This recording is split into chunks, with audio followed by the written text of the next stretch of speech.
Багнуур дүүргийн прокурорын газраас санаачлан дүүргийн гэмтрэгээс урьдчилан сэргийлэх ажлыг зохицуулах салбар зөвлөлтөй хамтран хайрлын, хамгаалын, хүндлийн, нөлөөллийн аяныг амжилттай зохион байгуулж өндөрлөлөө. Аяны хүрээнд Багнуур дүүргийн прокурорын газрын прокурорууд, дүүргийн ерөнхий боловсролын сургуулиудын ахлах ангийн сурагчид, багш ажилчид, эцэг их асран хамгаалагчид руу чиглэсэн сургалт, яриа, таниулгын ажил, арга хэмжээг үе шаттай зохион байгуулсан байна. Бэлгийн боловсролын талаарх хэрэгцээ мэдлэг дутмаг байдалтай холбоотой гэж үзэж байна. Мөн одоо хохирогчд болон хүүхдүүдийн анхаарал болгоомжгүй байдлаас нөлөөлдөг, хувийн таарамжгүй харьцааны улмаас хоорондоо бас маргалдах, одоо бие биендээ хүндэтгэлгүй харьцсны улмаас л одоо зодон болж нэгнийхээ эрүүл мэндэд тохирол учруулах байдал үүсдэг байх нь байна. Мөн эсэргүүцэл үзүүлэх чадваргүй байдлыг нь бол одоо далимдуулаад хүч хэрэглэсний улмаас гэдэг нь бол одоо ихэнхдээ бол хүчин тэмдэгтэрэг дээр бол гарч ирдэг. Мөн аюулгүй ажиллагааны дүрм заавар журам зөрчсөний улмаас гэдэг бол одоо миний мэдж байгаагаар бол одоо насан туршаагүй хүүхэд хөдөлмөр хамгааллын аюулгүй ажиллагааны журам зөрчигдсөнөөс бол эрүүл мэндэд нь хүндэвэр хохирол учирсан тохиолдол байдаг. Тэрийг хэлж яана гэж ойлголоо. Мөн гэр бүлийн таарамжгүй харьцааны улмаас бол бас нэлээдгүй гэмтрэг үлдэгддэг байх нь. Залхих гэмтрэг байж болцсохгүй талаар нягтлаагүй хайн ганцны улмаас хүүхдүүд маань залхингийн эрх тас өртдөг байж болох нь. Зам тээврийн хөдөлгөөнд анхаарал болгоомжгүй оролцсны улмаас бол одоо бас 2 хүүхдээ амьдаас эрсдсэн ийм нөхцөл байдалтай бол бас байгаа.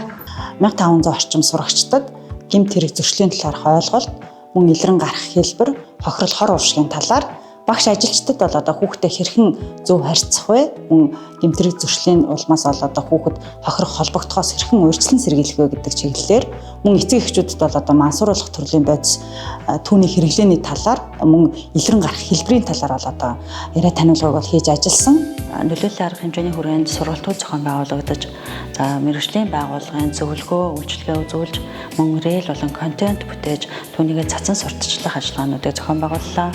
2026 оны 4-р сарын 20-ны өдрөөс эхлэн 2 сарын турш үргэлжилсэн хайрлын, хамгаалын, хүндлийн, нөлөөллийн аяны хүрээнд сурагчдын дунд алтан хонх, асуулт хариултын тэмцээн, найздаа бичих загтлын уралдаан, reel контент бүтээх уралдаан зохион байгуулж, идэвхтэй оролцсон сурагчдыг шагнаж урамшуулжээ.